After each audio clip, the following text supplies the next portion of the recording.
स्वस्ति श्री गणेशाय नमः।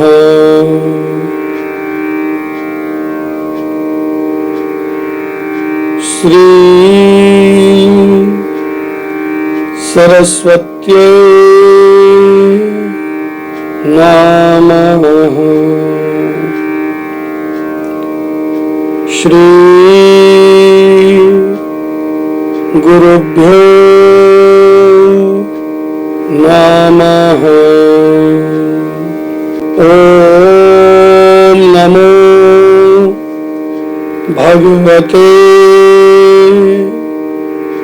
वासुदेवाय।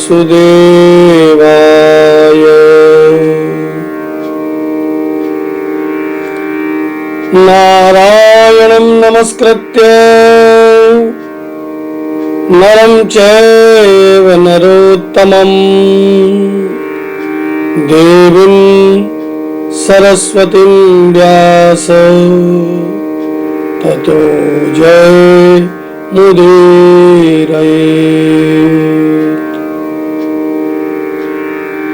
कृष्णाय वासुदेवाय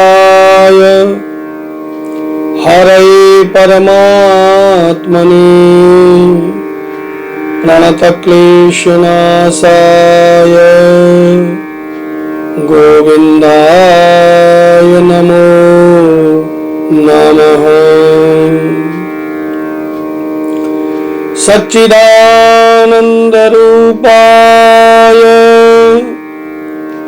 विश्वोत्पत्त्यादिहेतवे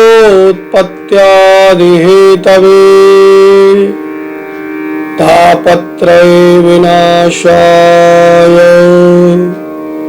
श्रीकृष्णाय वयं नमः।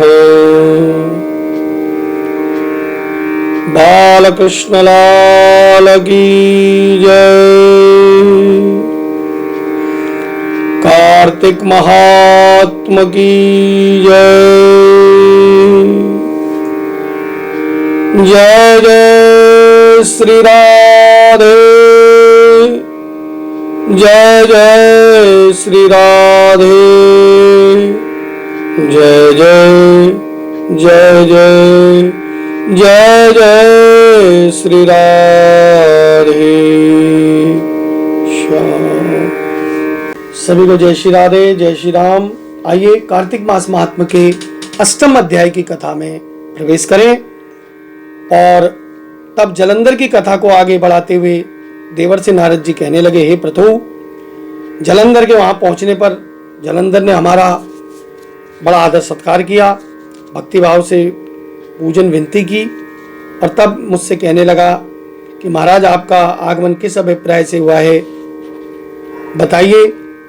तब नारद जी बोले कि मैंने उससे कहा कि दैत्यराज, मैं तुम्हारे यहाँ आने से पूर्व कैलाश पर्वत पर गया था और वहां शिव जी और पार्वती जी का वैभव देखकर मैं चकित रह गया। तीनों लोकों का भ्रमण करते हुए मैंने यहाँ कर आपकी समृद्धि भी देखी है। आपके और शिव जी की समृद्धि और वैभव में किसी प्रकार का कोई अंतर नहीं है, परंतु तुम्हारा वैभव स्त्री रहित है। कामदेव के शत्रु, शरीर पर भस्म लेपन करने वाले वीतरागी शिव जी के पास जो स्त्री रत्न के रूप में पार्वती जी विराजमान है, यद्यपि तुम्हारे पास बहुत अधिक सुंदर स्त्रियां हैं, परंतु उनमें से एक भी ऐसी नहीं की है जिसकी तुलना पार्वती जी से की जा सके। आपका सुंदर स्त्री से रहित यह अधूरा वैभव देखकर मुझे यही निश्चित हुआ है कि शिव जी के समान सारे ब्रह्मांड में दूसरा कोई वैभवशाली नहीं है। उनके पास पार्वती के रूप में ऐसी अनुपम स्त्री है जिसको देखकर ब्रह्मा जी आदि अनेक अप्सराएं उन्होंने रची अवश्य, परंतु पार्वती जी के समान एक भी नहीं बना पाए।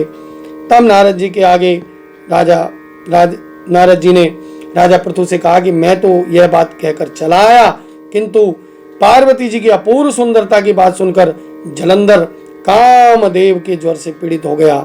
उसने उसी समय राहु को बुलाकर कहा कि तुम अभी कैलाश पर्वत पर जाकर शिव जी को हमारी आज्ञा सुनाओ। शिव जी से कहना, त्रिलोकी के राजा अति पराक्रमी जलंधर ने आज्ञा दी है कि तीनों लोकों के नाथ सब रत्नों के स्वामी जलंधर के होते हुए तुम शमशानवासी नरमुंडों की माला धारण करने वाले जटाजूटधारी अवधूत के पास ऐसी पार्वती जैसी परम स्त्री, सुंदर स्त्री शोभा नहीं देती। तीनों लोकों के स्वामी होने के कारण सभी रत्नों पर मेरा अधिकार है, और क्योंकि पार्वती जी स्त्री रत्न रूपी रत्न है, इसलिए वो मेरे पास ही सुशोभित हो सकती हैं। दूत राहु कैलाश पर्वत पहुंचा और भयानक दृष्टि से उसने कैलाश पर्वत को काला कर दिया, और तब द्वारपाल नंदी द्वारा शिव के सन्मुख उपस्थित किए जाने पर राहु ने दैत्यराज जलंधर की आज्ञा सुना दी। राहु की बात सुनकर भगवान शिव की दोनों भ्रकुटियां कमान के समान तन गई। उनकी भौं से एक अति भयंकर पुरुष उत्पन्न हुआ, जो सिंह के समान मुख वाला था।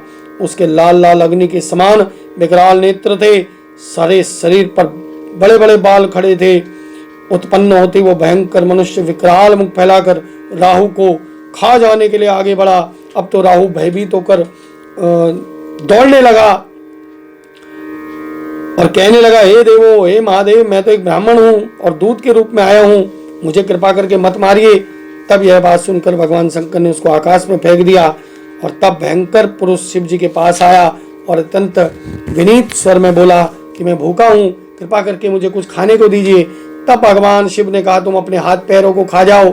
शिव की आज्ञा पाकर वह अपने हाथ पैर और सारे धड़ को खा गया। जब केवल मुख ही मुख बचा तो कहा, तब भगवान प्रसन्न हो गए और कहा, तुमने मेरी आज्ञा का पालन किया है, इसलिए तुम्हारा नाम आज से कीर्ति मुख होगा। आज से मैं तुम्हें अपना द्वारपाल नियुक्त करता हूं, और मेरे पूजन से पहले तुम्हारा पूजन होगा।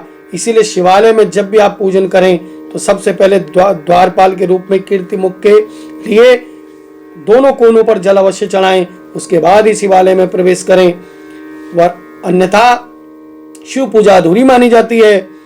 और तब राहु बर्बर देश में जाकर गिरा। जलंधर को बड़ा क्रोध आया यह बात सुनकर। शिव जी से युद्ध करने के लिए उसने 1 करोड़ सेना लेकर अपने पुरी से बाहर निकला। इसी समय एक आंख वाले दैत्य गुरु शुक्राचार्य जी ने अंग भंग राहु को आते देखा, बड़े अपशकुन हुए। अपार दैत्य सेना सारे आकाश में बादलों की भांति छा गई। इतने अपशकुन होने पर भी जलंधर रुका नहीं, और तब देवताओं ने दैत्यराज जलंधर की अपार सेना सहित कैलाश पर्वत पर चढ़ाई की सूचना भगवान शिव को दे दी। और तब भगवान शिव ने भगवान विष्णु का स्मरण किया। तब भगवान विष्णु भी स्मरण करते हुए उपस्थित हो गए। भगवान शिव कहने लगे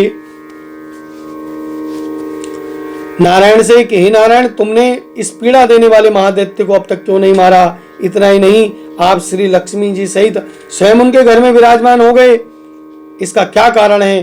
तब भगवान विष्णु बोले, हे महादेव, यह महादैत्य आपके अंश से उत्पन्न हुआ है और श्री लक्ष्मी जी का भाई है, इस कारण मैंने उसको नहीं मारा, और इसको ब्रह्मा जी ने वरदान दिया है कि आपके ही द्वारा मारा जाएगा।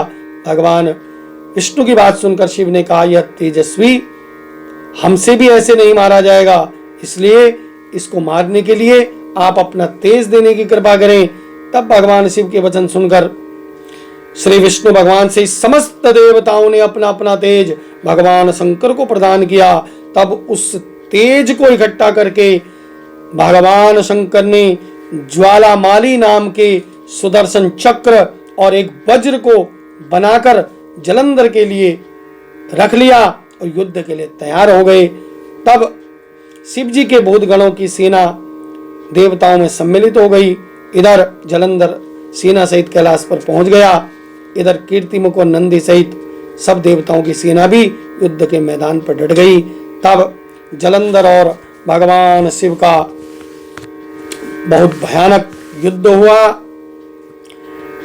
भगवान शिव के जितने गण थे उन्होंने दैत्यों की बहुत सेनाओं का नष्ट कर दिया। और तब जलंधर ने देखा कि भगवान शिव पर किसी भी प्रकार का कोई प्रहार असर नहीं कर रहा है। तब उसने गंधर्व माया रस दी। गंधर्व अप्सराएं नित्य गायन करने लगी और भगवान शिव भी इस माया में फंसकर नाचने गाने लगे।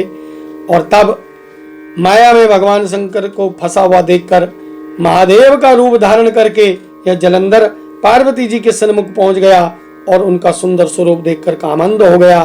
पार्वती जी ने शिव जी को आया देखकर खड़ी हो गई, परंतु इस राक्षस की माया को तुरंत ही उन्होंने पहचान लिया और अंतर्ध्यान हो गई। तब निराश होकर जलंधर युद्ध क्षेत्र में आ गया। तब जलंधर के जाने पर पार्वती जी ने भगवान विष्णु का स्मरण किया। भगवान विष्णु प्रकट हुए और तब उन्होंने जलंधर के शीघ्र मारे जाने का आश्वासन दिया। तब भगवान विचारने लगे कि अब जलंधर ने अपनी मृत्यु का स्वयं ही रास्ता बता दिया है, और चूंकि भगवान शिव को माया में फंसाकर भगवान शिव का रूप धारण करके पार्वती जी के सन्मुख यह माया रचकर आया शिव बनकर, तो अब यह दुष्ट अपनी पत्नी वृंदा के पतिव्रत धर्म के कारण नहीं मर पा रहा है। इसलिए देवताओं और भक्तों की रक्षा के लिए हमको वृंदा के धर्म को डिगाने का घोर पाप कर्म करना पड़ेगा, अन्यथा यह दुष्ट मारा नहीं जा सकेगा। इतनी देर में भगवान शिव भी माया से मुक्त हो गए और जलंधर को आता देखकर बाणों की वर्षा करने लगे। इस प्रकार यहाँ पर कार्तिक मास महात्मा का 8वां अध्याय पूरा हुआ। शेष कथा कल के प्रसंग में। सभी को जय जय श्री राधे।